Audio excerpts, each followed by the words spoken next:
Okay, so now we're going to talk about imperfections, but the beginning of the story is of imperfections is on something. One of the reasons it's hard to find the particular sutta which I'm going to talk here today, because it's telling a story what happened in the time of the Buddha, and it's got nothing to do with the meditation, but it leads on to it. So please excuse me, I'm going to talk a lot. It's a nice little tale to relate, but before I tell that tale, I'll do the Namo Tassa first. Namo Tassa Bhagavato Arahato Samma Sambuddhassa. Namo Tassa Bhagavato Arahato Samma Sambuddhassa. Namo Tassa Bhagavato Arahato Samma Sambuddhassa. Buddhaṃ saranang gacchāmi. That's okay. So let's get into it, because I've spent a bit of time on other business. Thus have I heard. On one occasion the Buddha was living at Kosambi in Gosita's park. Now on that occasion the monks at Kosambi had taken to quarrelling and brawling and were deep in disputes, stabbing each other with verbal daggers. That's very embarrassing. Then a certain monk went to the Buddha, and after paying homage to him, he stood to one side and said, "Venerable Sir, the monks here at Kosambi have taken to quarrelling and brawling and are deep in disputes, stabbing each other with verbal daggers. It would be good, Venerable Sir, if the Buddha would go up to those monks out of compassion." And the Buddha consented in silence. Then the Buddha went to those monks and said to them, "Enough, monks! Let there be no quarrelling, brawling, wrangling, or dispute." When this was said, a certain monk said to the Buddha, "Wait, Venerable Sir! Let the Buddha, the Lord of the Dhamma, live at ease, devoted to a pleasant abiding here and now. We are the ones who will be responsible for this quarrelling, brawling, wrangling, and dispute."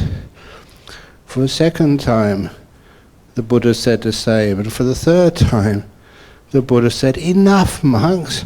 Let there be no quarrelling, brawling, wrangling, or dispute."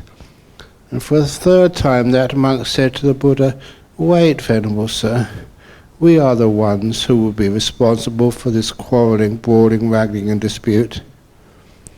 Then when it was morning, remember the Buddha had tried to stop the brawling. Listen to me, just live at peace. They refused to listen. Then when it was morning, the Buddha dressed and taking his bowl and outer robe, entered Kosambi for alms. When he had wandered for alms in Kosambi and had returned from his alms round, after his meal, he set his resting place in order, took his bowl and outer robe, and while standing uttered these verses. When many voices shout at once, no one considers themselves a fool. Though the Sangha is being split, none thinks that he himself is at fault. They have forgotten thoughtful speech, they talk obsessed by words alone, uncurbed their mouths, they bawl at will. No one knows what leads them to so act. He abused me, he struck me, he defeated me, he robbed me. In those who harbour thoughts like these, hatred will never be allayed. He abused me, he struck me, he defeated me, he robbed me. In those who do not harbour thoughts like these, hatred will be readily allayed. For in this world, hatred is never allayed by further acts of hate. It is allayed by non-hatred, otherwise known as loving kindness. That is a fixed and ageless law. Hopefully you've heard that, read that in the Dhammapada, one of the most famous sayings of the Buddha. Those others do not recognize that here we should restrain ourselves, but those wise ones who realize this at once end all their enmity. Breakers of bones and murderers, those who steal cattle, horses, wealth, those who pillage the entire realm, when even these can act together, why can you not do so too?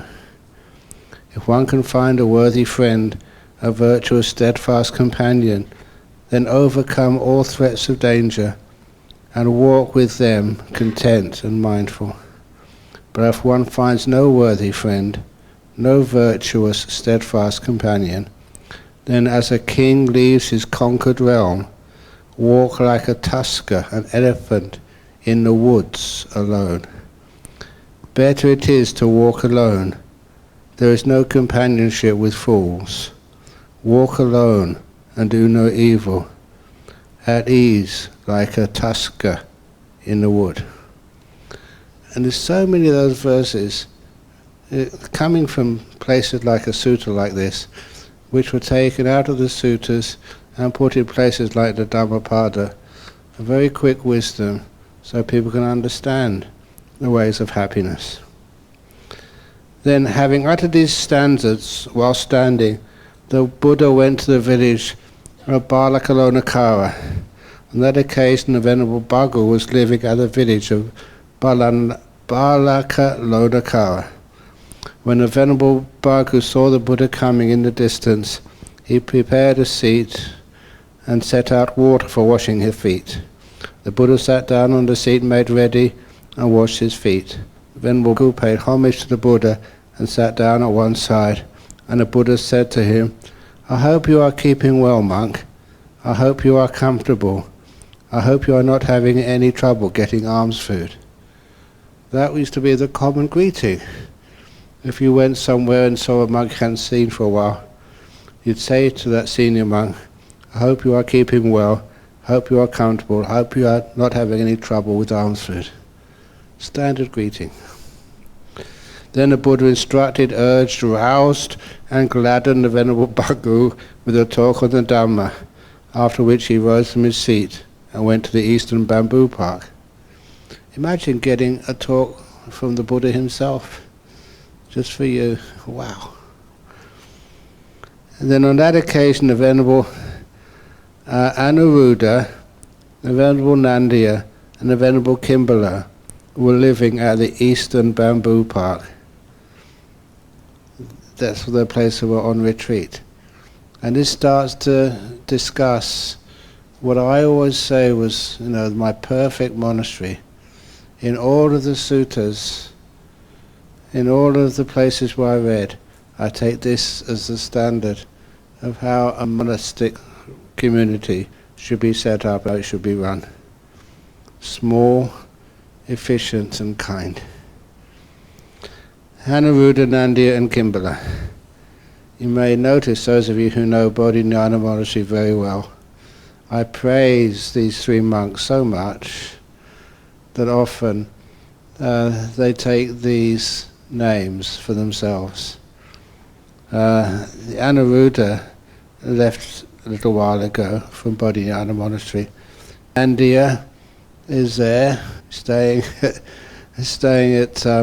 the Hermit's Hill, outside Bodhinyana Monastery, and Kimbala, he wrote me an email the other day.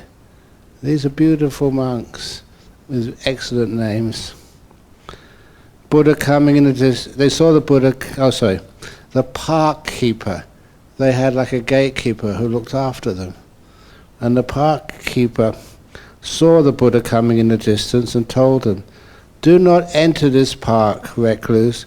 There are 3 clansmen, good people, seeking their own good. Do not disturb them." The park keeper tried to keep the Buddha out. Then the Venerable Anuruddha heard the park keeper speaking to the Blessed One and told him, "Friend, park keeper, do not keep the Buddha out. It is our teacher, the Buddha who has come."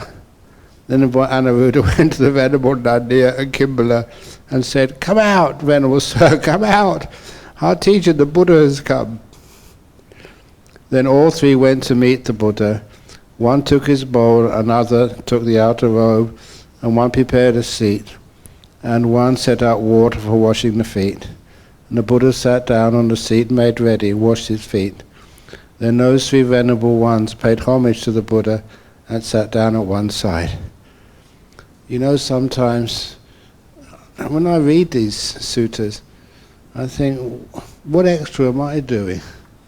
I wear shoes, so you don't get a chance to wash my feet. And you have to wear shoes.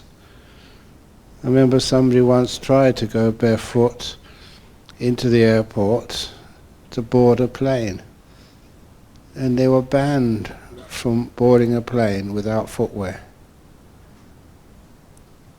You know, you don't see signs saying you're banned, because no sane person would do that, go into a plane barefoot. But in those times, people would walk barefoot all over the place. And sometimes, if you go to certain places, your feet are harmed. Especially someone like myself who doesn't mind the cold, to go barefoot wherever you wish to go. And even in Bodhinyana monasteries, some monks, next time you're there, have a look. Some of them don't like wearing shoes or socks. They walk barefoot all seasons. It's kind of admirable. And the last monk at Bodhinyana monastery I saw with no shoes or socks was Buddha.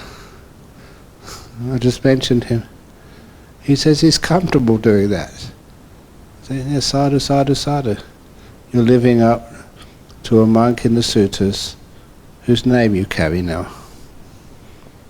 So if you see a monk like that, please don't offer them shoes. Because what will happen, they'll accept them and give them to the storeroom. They won't wear them themselves, but they're wise enough never to refuse a gift of kindness.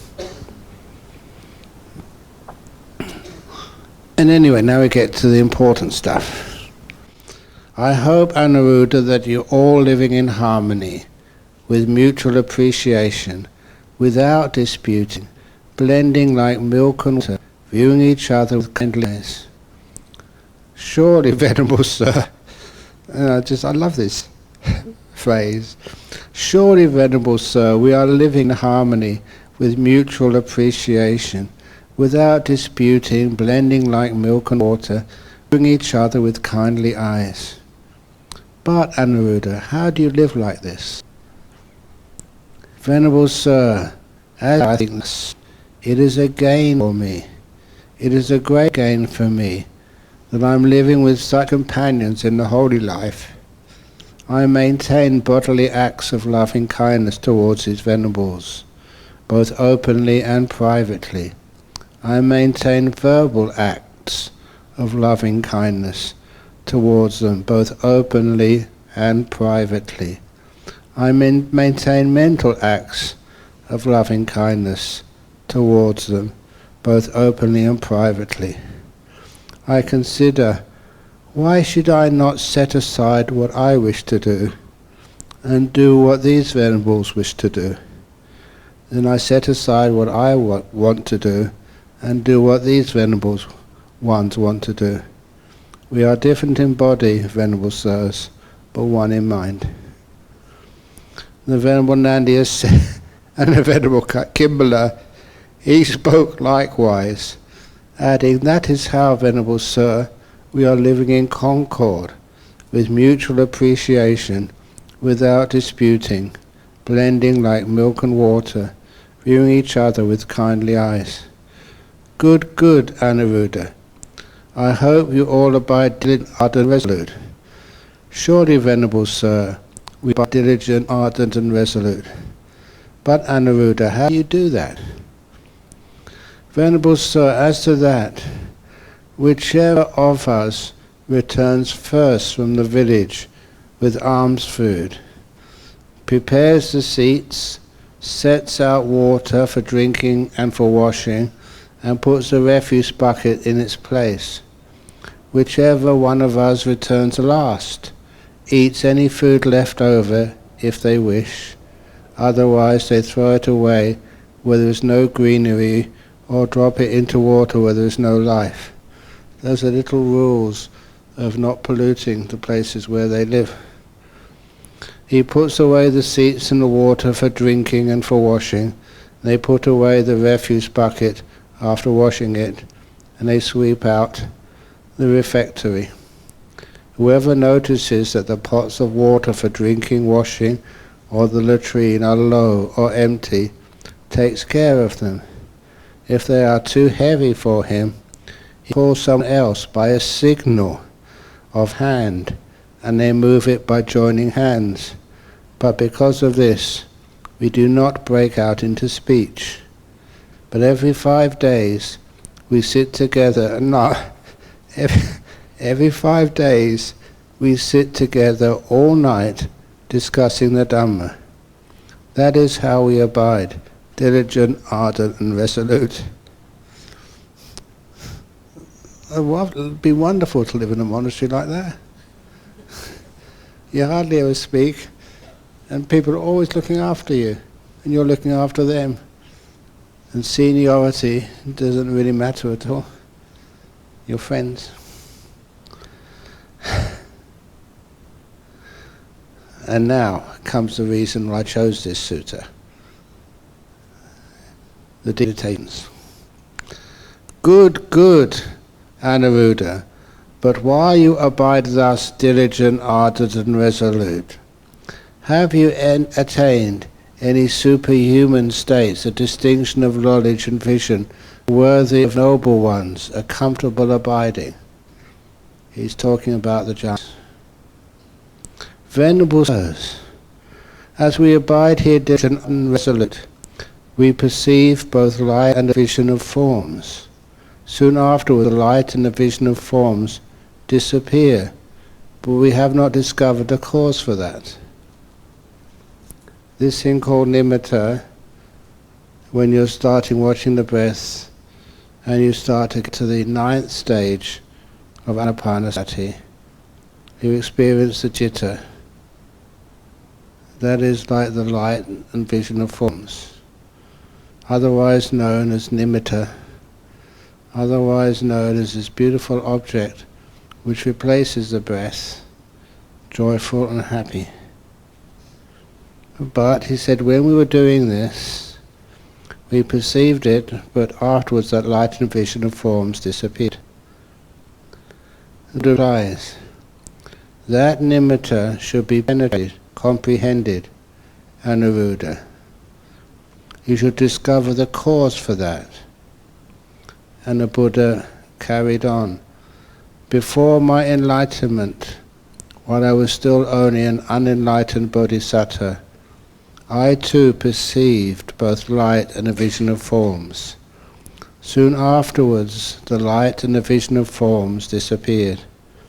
And I thought, what is the cause and condition while the light and the vision of forms have disappeared? Then I considered thus. Doubt arose in me, and because of the doubt, my stillness fell away. When my stillness fell away, the light and the vision of forms disappeared. I just put the Pali after that. The stillness, the samadhimhi, it fell away, and the light disappeared. So the stillness disappeared, and the light vanished, and it was because of doubt. I will so act that doubt will not arise in me again. Now that's one of the first problems people experience when they have deep meditation. They start to see a light.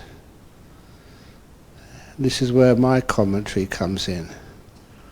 If ever you go to Jhana Grove Retreat Center, you will see that the only windows in that meditation hall are very high up. And this is the southern hemisphere, the northern windows, the eastern windows and the western windows, they have shutters over them. Sometimes I explain to people who don't understand meditation, it's to protect it from fires. Why don't you have shutters over the southern? Well, maybe later, but that's not the main reason. The main reason is when the sun comes up in the morning, when it sets in the evening, the light can go through the windows in the east, west and north, never from the south, in Australia, which is in the southern hemisphere. And the last thing I wanted to have happen is someone is meditating and they see a beautiful light in the mind and they think that that's the sunrise. And I don't know how many times people have said that to me. So I make sure that I designed that hall, Ajahn Brahm, and I made sure, first of all, the windows are so high up, and number two, now have shutters, and they're effort. Make sure that you know this cannot be sunlight. When you're meditating, this beautiful light coming into your eyes. Even though we don't have any light coming through the windows except the southernmost windows, it's still clear enough that you know it's not someone coming in with a flashlight shining in front of you. That's the other excuse they often make. And I say, it can't be. We don't need flashlights, and no one comes with flashlights walking around when other people are meditating. You want to make it clear that doubt never comes up. It can't be a light. And I sometimes tell people, it couldn't have been. That was an nimitta. That's what happens. You're sitting there and the beautiful light comes in the mind, like someone is shining a flashlight in your eyes. No.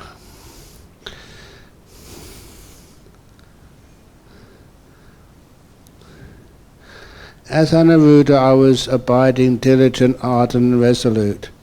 I perceived both the light and the vision of forms again. Soon afterwards the light and the vision of forms disappeared. I thought, what is the cause and condition while the light and its vision of forms have disappeared?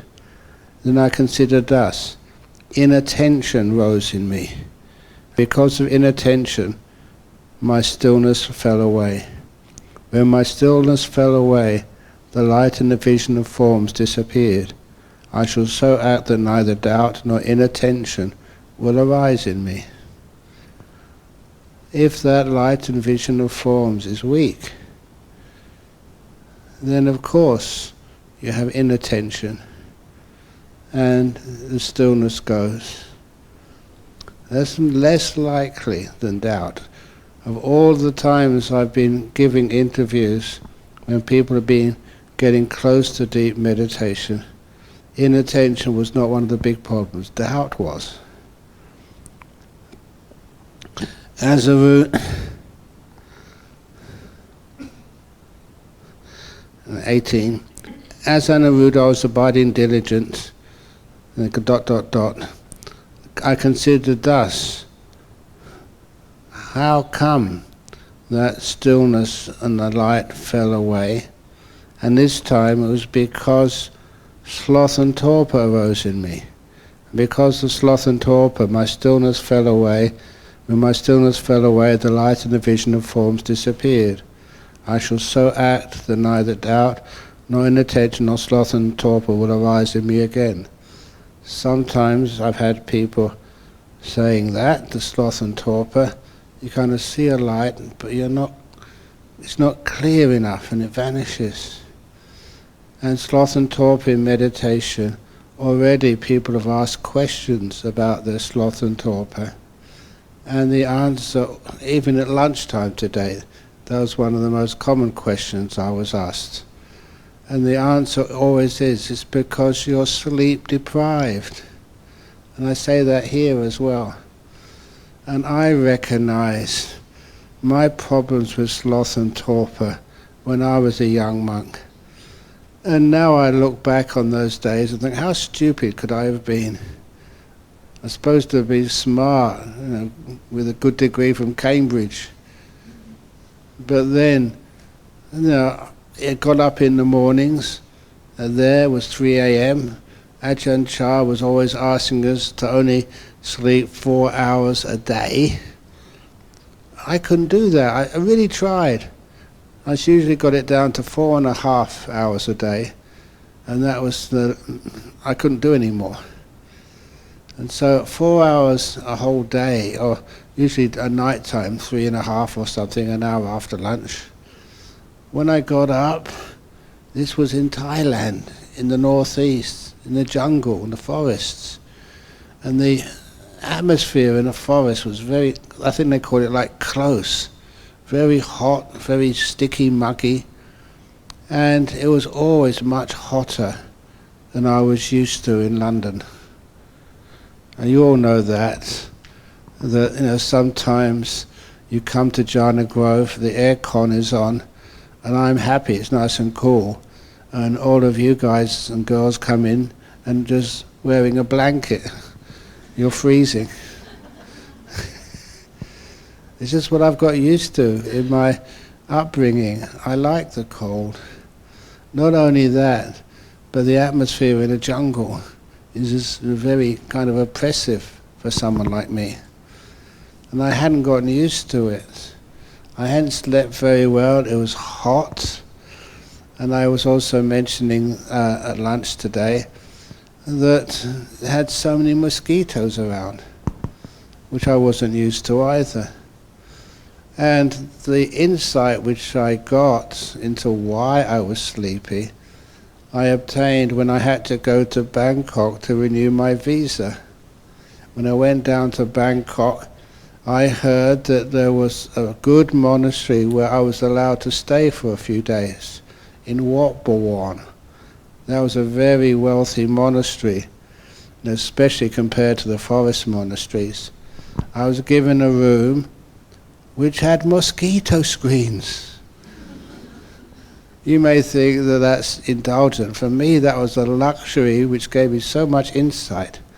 I could have a proper sleep at night. There was no bells in the morning to wake you up. So instead of 3 a.m., I think I got up about 4:30, caught up on my sleep. And the food was far more nutritious in Bangkok than in the northeast of Thailand. With what did I usually eat? Sticky rice and frog. Really, literally, 1 meal a day. So I'm sure I was malnourished. And I make up for it now. But I realized the importance of not being too thin, not being malnourished. And the best of all of those things, that they had an air-conditioned room for lectures. They used those in the afternoons, but no one was using it when I got up. So I could go in there, turn on the air conditioner, have a couple of hours meditation before the morning alms round. And that was like being reborn in heaven. It was cool, no mosquitoes, I'd had a good night's sleep, had good food. And no one was ringing any bells. And so when I went in there, all my sloth and torpor just disappeared. It vanished straight away. It has some wonderful meditations in there. And I don't just enjoy it. I ask, how come meditation is so much easier and better in these rooms? It's because I was in a climate as a person who went to Thailand from Europe, which I was not used to. And I was eating food which I wasn't digesting that well, and I was not sleeping enough. Simple things like that the cause of sloth and torpor for me. Sloth and torpor is not because you are weak. It's not because you're not putting any effort into things. Sloth and torpor is caused by something else. It's a physical thing. And so that's one of the reasons why from that time on, I looked for causes. Why are you restless in meditation? Why are you dull in meditation? There's no weakness in your mind that you're unsuited to meditation, no. There's causes, external causes. It could be that you're sick or recovering from a sickness. That's all. So when I did that, you found out that sloth and torpor didn't arise when I was doing my visa in Bangkok, and you had a nice place to meditate. And now, I don't think you realize just how amazing that insight was, and how beautiful the meditation turned out to be. Anyway, then as Anuruddha, I was abiding diligent. The Buddha's talking about himself before he was enlightened, and these nimittas disappeared. I considered why. He said, because fear arose in me, and because of fear my stillness fell away. And when my stillness fell away, the light and the vision of forms disappeared. And now the Buddha gives a simile, which is brilliant. I can really relate to this. Suppose a man or woman set out on a journey, and murderers leapt out on both sides of him. Then fear would arise in him because of that. So too fear arose in me, and because fear arose, the light and the vision of forms disappeared. And I considered thus, I shall so act that neither doubt, nor inattention, nor sloth and torpor, nor fear will arise in me again. And to explain what that fear is, like murderers jumping up at you.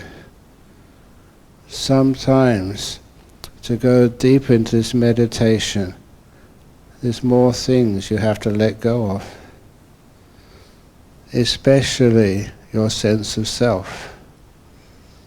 When you enter that light and enter a jhana, it is like you're not there anymore. That's the meaning of the similar. Murderers, they don't murder your body. They take away your sense of self. Much more fearful than just cutting your head off. You're vanishing. I've already mentioned about that story of Anita Murajani, the Hong Kong lady, and I was really interested in listening to her words, because in her story, when she said, having left her body, she saw that beautiful light, and she entered that light, and she interpreted that light as a union with God, because inside that light she wasn't there. Her sense of self had vanished in that light. She didn't have the teachings of the Buddha like in here to help her understand that accurately. If that was you, true, your sense of self, of who you are, vanishes. In Christianity, they think that's a union with God. You're not there anymore. But something more powerful is. If it's a Buddhist, you go into these lights, again, you're not there anymore. You can't sort of contemplate or think or take notes. That's when many people say accurately, you cannot obtain insight within any of these jhanas. But when you emerge, you can't forget that information. As you emerge, that's when the insights arise so easily, automatically. A lot of the time you don't even have to think about them, they're just there. That is powerful experience you'll never ever manage to forget. That's why I sometimes, there is no word in English which is suitable. The nearest, the closest word is trauma. And I say that because if you have trauma, you can't forget it. You can imagine it, you dream about it at night time, you can just turn your mind to it straight away. But that's negative.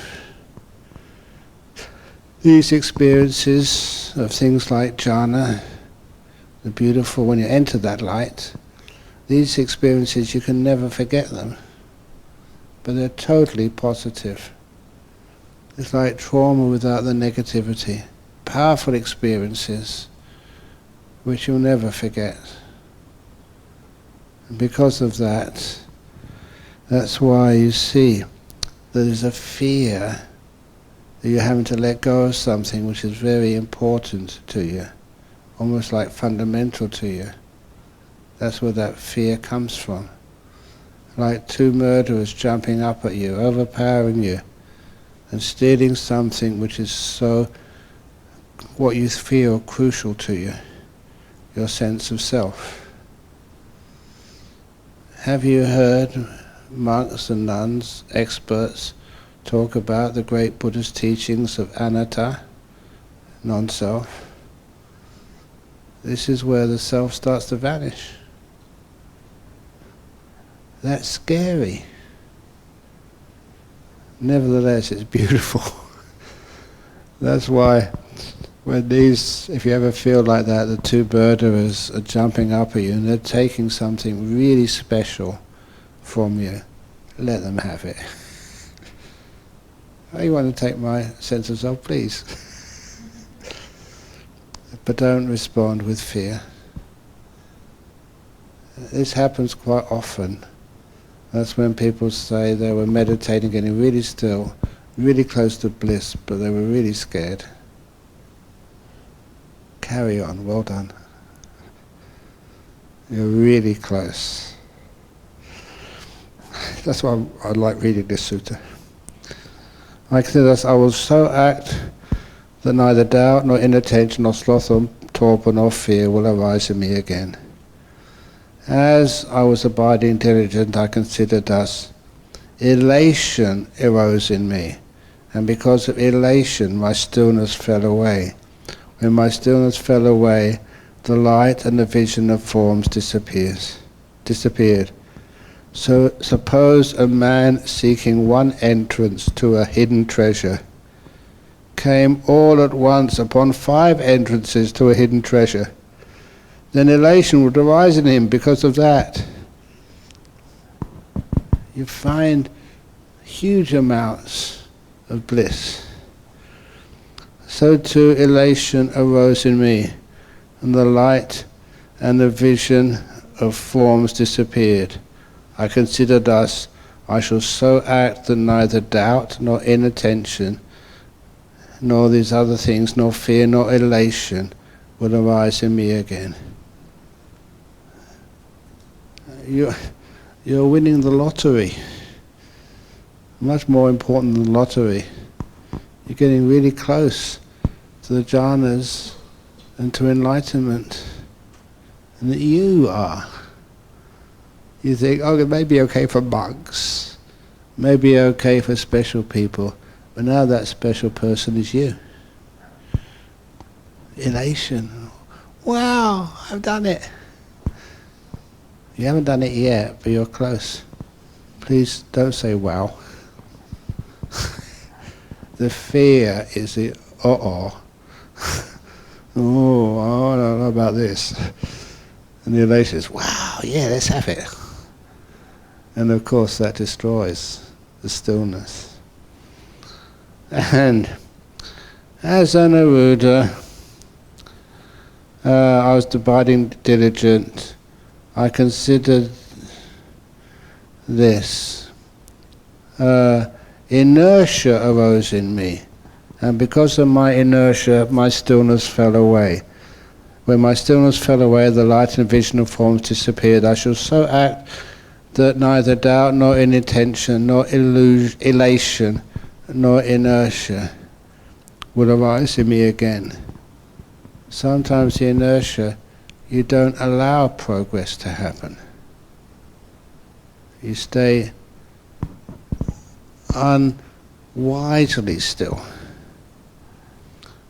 Instead, you find it's a weird thing when you don't do anything, when you don't interfere, these things happen by themselves. It's like you're in a vehicle and you feel that, I should be still. You don't understand what stillness is. You're still, the vehicle still goes deeper and deeper and deeper and deeper. Don't try and stop the process. As Anuruddha, I was abiding, diligent. I consider thus excess of energy arose in me. Because excess of energy, my stillness fell away. When my stillness fell away, the light and vision of forms disappeared. Suppose a man were to grip a quail, a small bird, lightly with both hands. It would... Sorry, I misread that. Suppose a man were to grip a quail tightly with both hands. It would die there and then. So too an excess of energy arose in me. The light and vision of forms disappeared. I considered thus, I shall so act that neither doubt nor inattention, nor these other things, nor inertia, nor excess of energy will arise in me. As Anuruddha, I was abiding diligent. I considered thus, deficiency of energy arose in me. Because of deficiency of energy, my stillness fell away. When my stillness fell away, the light and the vision of forms disappeared. Suppose a man were to grip a quail loosely, it would fly out of his hands. So too a deficiency of energy arose in me. The light and the vision of forms disappeared. I considered thus, I shall so act that neither doubt nor inattention, nor excess of energy, nor deficiency of energy, or the other qualities represented by ... that they will not cause these things to arise. As Anuruddha, I was abiding diligent. I considered thus, longing arose in me. And because of that longing, who experienced these things before, I want it. Even small amounts of longing destroy the stillness. When my stillness fell away, the light and vision of forms disappeared. I shall so act that neither doubt nor inattention, nor deficiency of energy, nor longing will arise in me again. As Anuruddha, I was abiding diligent. I considered thus, perception of diversity arose in me. And because of perception of diversity, my stillness fell away. When my stillness fell away, the light and the vision of forms disappeared. I shall so act that neither doubt, nor inattention, ... nor longing, nor perception of diversity will arise in me again. What the perception of diversity meant for me, sometimes when you see these beautiful nimittas, you pay attention to their form. What form are they? Are they like round, simple like a moon? Or are they fuzzy at the edges, or very clearly delineated at the edges? Are they triangular, or square, or what? That's where you get the perception of diversity, even inside and outside the nimitta. And this was a problem when I was meditating. So when I read this, you realize, don't look at inside and outside or edges. Always look to the center of these beautiful lights. Where that finishes, you don't consider that. You have just one image inside your mind. Singleness, not diversity. Does that make sense to you? Okay. When Anuruddha... Okay. I considered that's the next thing. Excessive meditation upon forms arose in me.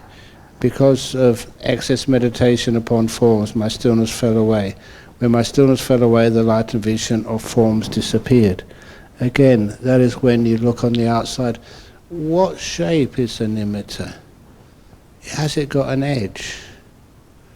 I know that some meditation manuals, such as in the Visuddhimagga, they said that have like an image, like a circle, expand it, shrink it. That's not just unnecessary. That is excessive meditation upon forms. That's too much work. That stops the stillness.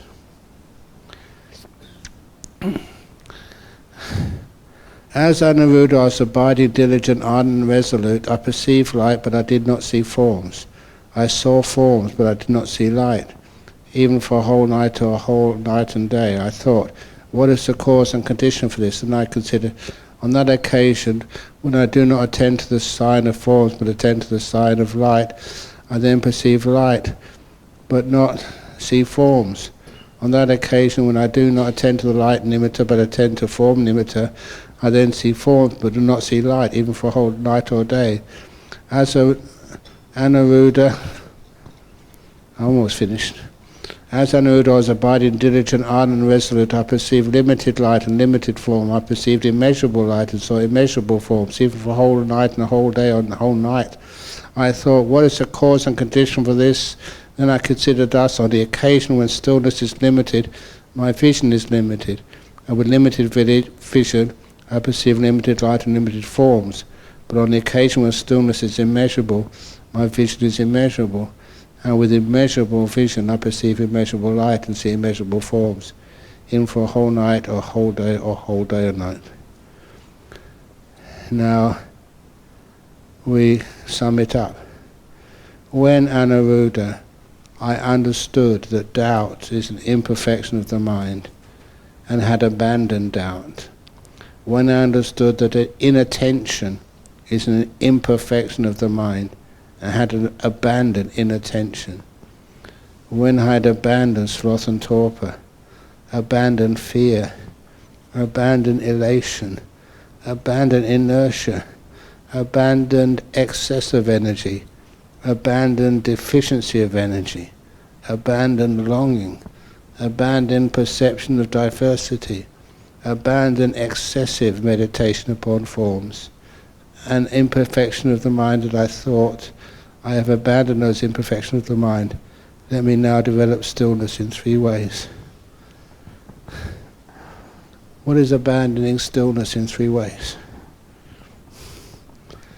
Thereupon, Anuruddha, I developed the first jhana. The first jhana with vitakka and vichara. I'll just explain what vitakka and vichara mean in the context of a first jhana. That is with movement of the mind onto the bliss and holding the bliss is the vichara. That is an imperfection of the mind because you don't need to hold. Because you hold, that you move away from the bliss. But the bliss is so strong, it draws you back into it really quickly. It's what you may have read me talking about in things like mindfulness, bliss and beyond, about the wobble of the first jhana. You're not thinking, it's subverbal. I developed the stillness between the first and second jhana, without vitakka but with vichara. That's where you have the same bliss, you're holding it, but not so strong as to disturb it. You don't move away from it. Develop the stillness with piti, with rapture, that's the second jhana. And without the third jhana, and without rapture and accompanied by enjoyment, the third jhana, and accompanied by equanimity. Sometimes I dislike the English word equanimity. It does not describe the fourth jhana well. I prefer the word contentment, because even with the fourth jhana, it's blissful. Equanimity is too dull. It doesn't have that emotional power which exists in that fourth jhana. When Anuruddha had developed the first jhana, between the first and second jhana and the other three jhanas, the knowledge and vision arose in me. My deliverance is unshakable. This is my last birth. There is no renewal of being. That is what the Buddha said. And the Venerable Anuruddha was satisfied and delighted in the Buddha's words. Those are the story. Really great instructions. If you start to see the light in the mind, after you've been practicing on the breath, and becomes delightful breath, the breath vanishes away, and just the delightful, the joy, the happiness. That's how to deal with that beautiful light, or the form of that light. And I mention that sutta often these days. Somebody criticized me, having read Mindfulness, Bliss and Beyond. The Buddha never talked about nimittas. And that's a sutta, Upakilesa Sutta, imperfections. Well, the Buddha does not just describe them, these amazing similes of how they're transcended. And once they are transcended, afterwards you get these gorgeous jhanas. And the Buddha, in brief, because it's not the full focus of the sutta, what happens next? The enlightenment. And that's my gift for you. And the best gift you could ever give for me is to say, not just you understood, you experienced. More enlightened beings in the world. I say that with sincerity. Thank you for listening. Sadhu, sadhu, sadhu. I have a question. Yes? Yes. After such a meditation, shall we evaluate a good meditation or bad meditation or no judgment? No judgment. So no judgment. Oh, I should repeat the question because you didn't use the microphone. After a period of meditation, should you judge it? Good or bad? No. Don't judge. And the reason why, one of my first teachers of meditation, he inspired me by saying, there is no such thing as a bad meditation. I said, this guy doesn't know my meditation. But no, what it meant, that even though you may perceive it to be not the best meditation you've ever sat, you still have the opportunity to learn. The very fact that you've sat down or got in some meditation position, closed your eyes or even opened your eyes in a Zen meditation retreat and done that task to the best of your ability, even though it wasn't successful, that's a good meditation. And after a while, you learn so much from the bad meditations. They become good meditations. I love what he said because I'd never expected that. But that's so true. All meditations are good meditations. Not maybe what you expect, but you grow from them. Does that make that understanding clear? Yeah. Good. Any other question while we're here? Excellent. I was a bit concerned that I'll be over time, but it's 3:33. It's a very good time. 3:33. And so thank you for listening. I'm going to now just relax a little bit, and then we have the interviews starting for this afternoon. So when you get ready, please come for the interviews. I think all the spaces have been taken. Thank you.